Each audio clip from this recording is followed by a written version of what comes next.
স্বাদের চটপটি recipe share করব।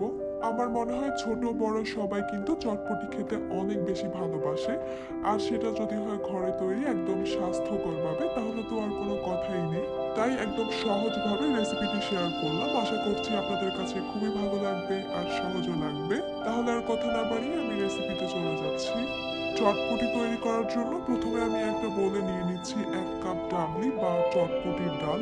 এই ডালটাকে আমি পরিমাণ মতো পানি দিয়ে সারা রাতের জন্য ভিজিয়ে রাখবো।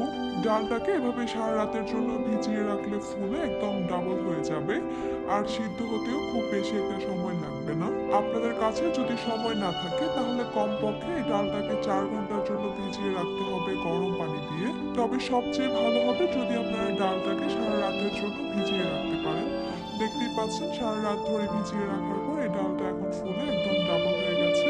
এখন আমি এই ডালগুলোকে 2-3 বার পানি পরিবর্তন করে খুব ভালোভাবে ধুয়ে পরিষ্কার করে নিব। এবার পরিমাণ মতো পানি সহ আমি এই ডাবলিগুলোকে একটা প্যানে নিয়ে নিচ্ছি। সিদ্ধ হয়ে যাওয়ার পরও যেন ডাবলির মধ্যে পর্যাপ্ত পরিমাণ পানি থাকে সে ব্যাপারটাও খেয়াল রাখতে হবে। তাই পানির পরিমাণটা প্রথমে একটু বাড়িয়ে দিতে হবে। এবার দিয়ে দিচ্ছি এখানে আমি 1 চা চামচ লবণ। লবণটা আমি একবারেই দিয়ে দিলাম। সিদ্ধ হওয়ার পর এই ডাবলিগুলো যেন দেখতে একদম ফ্যাকাশে না লাগে, তাই আমি খুব সামান্য পরিমাণ হলুদ গুঁড়া দিয়ে দিলাম। সবকিছুকে একবার ভালোভাবে নেড়ে চেড়ে মিশিয়ে দিচ্ছি। ঢাকনা দিয়ে ঢেকে দিচ্ছি আর চুলার হিটটাকে লো মিডিয়ামের মাঝামাঝি রেখে এই ডাবলিগুলোকে খুব ভালোভাবে সিদ্ধ করে নিতে হবে। আপনারা কিন্তু চাইলে এই ডাবলি ডালটাকে প্রেসার কুকারেও সিদ্ধ করে নিতে পারেন। যেহেতু আমি সারা রাতের জন্য ডালটাকে ভিজিয়ে রেখেছিলাম, তাই এই ডালগুলো সিদ্ধ হতে খুব বেশি একটা সময় লাগবে না। 25 থেকে 30 মিনিটের মতো সময় লেগেছে আমার এই ডালগুলো ভালোভাবে সিদ্ধ হওয়ার জন্য। ডালটা সিদ্ধ হয়ে গেছে, আমি ঢাকনাটা সরিয়ে নিলাম। ডালটা সিদ্ধ হয়ে যাওয়ার পর দেখতেই পারবেন ডালের উপরে এরকম কিছু খোসা ভেসে উঠেছে। এই খোসাগুলোর ভিতরে কিন্তু কোনো ডাল নেই, তাই যতটা সম্ভব এই খোসাগুলোকে তুলে ফেলতে হবে। যেমনটা বলেছিলাম, ডালটা সিদ্ধ হয়ে যাওয়ার পরও কিন্তু এখানে এখনো বেশ অনেকটা পানি রয়েছে। আর চটপটির ডালটাকে এমনভাবে সিদ্ধ করতে হবে, কিছু ডাল সিদ্ধ হয়ে একদম গলে যাবে আর কিছু ডাল সিদ্ধ হবে তবে এরকম আস্তই রয়ে যাবে। ডালগুলো একদম পারফেক্টলি সিদ্ধ হয়ে গেছে। এখন আমি চুলাটা অফ করে দিয়ে ডালগুলোকে চুলা থেকে নামিয়ে নিব। এবার আমি তেঁতুলের টকটাকে রেডি করে নিব। আমি একটা বাটিতে নিয়ে নিচ্ছি 5 থেকে 6 পিস তেঁতুল। এবার এই তেঁতুলগুলোকে আমি পরিমাণ মতো পানি দিয়ে ভিজিয়ে রাখবো 10 মিনিটের জন্য। 10 মিনিট পর এই তেঁতুলগুলো যখন ভিজে নরম হয়ে যাবে, তখন আমি হাত দিয়ে ভালোভাবে চটকে এই তেঁতুল থেকে তেঁতুলের কাঠ বা পিউরিটা বের করে নিব। তেঁতুলের বিচি আর আঁশগুলোকে আমি তুলে ফেলে দিচ্ছি। এইভাবে হাত দিয়ে ছেঁকে ফেলে দিলেও হবে, তবে আপনারা চাইলে ছাঁকনিতেও ছেঁকে নিতে পারেন এই তেঁতুলের পিউরিটাকে। আমার কাছে এই তেঁতুলের পিউরিটাকে ঘন মনে হয়েছে, তাই আমি আরো কিছুটা পানি অ্যাড করে পাতলা করে নিলাম। পানি অ্যাড করার পর এই তেঁতুলের পিউরির কনসিস্টেন্সিটা ঠিক এখন এরকম হয়েছে। আপনারা তেঁতুলের পিউরির কনসিস্টেন্সিটা ঠিক যেরকম রাখতে পছন্দ করেন সেরকমই রাখবেন। এখন আমি এখানে দিয়ে দিচ্ছি 2 টেবিল চামচ চিনি। তেঁতুলের পিউরিটাকে আমি একটু মিষ্টি ভাবে খেতে পছন্দ করি, তাই 2 টেবিল চামচ দিলাম।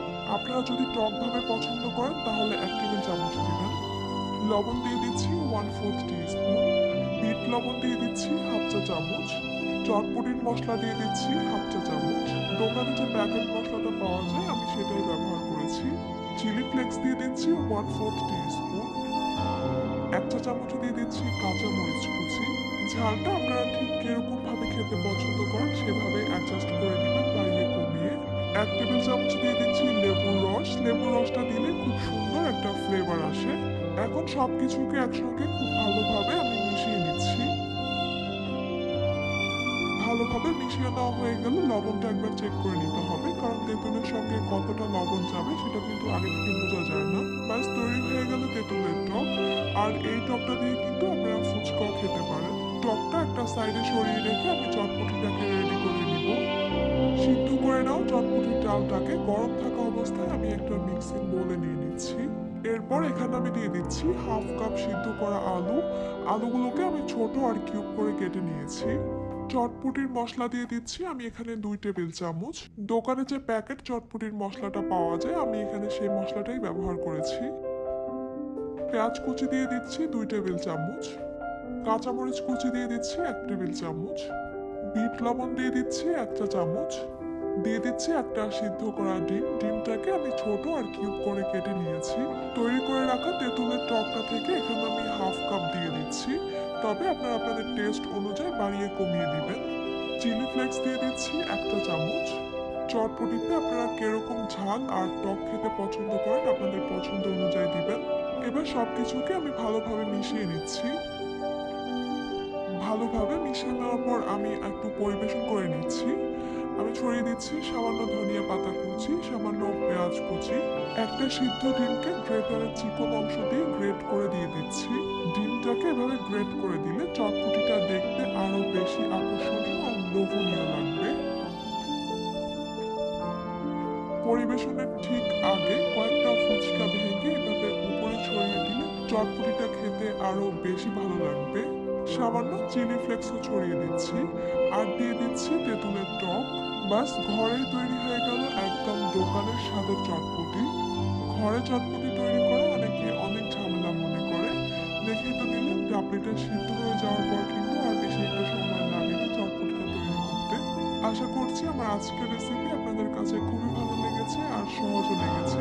এতক্ষণ আমার সঙ্গে থাকার জন্য আপনাদের সবাইকে জানাচ্ছি অসংখ্য ধন্যবাদ। সবাই অনেক বেশি ভালো থাকবেন।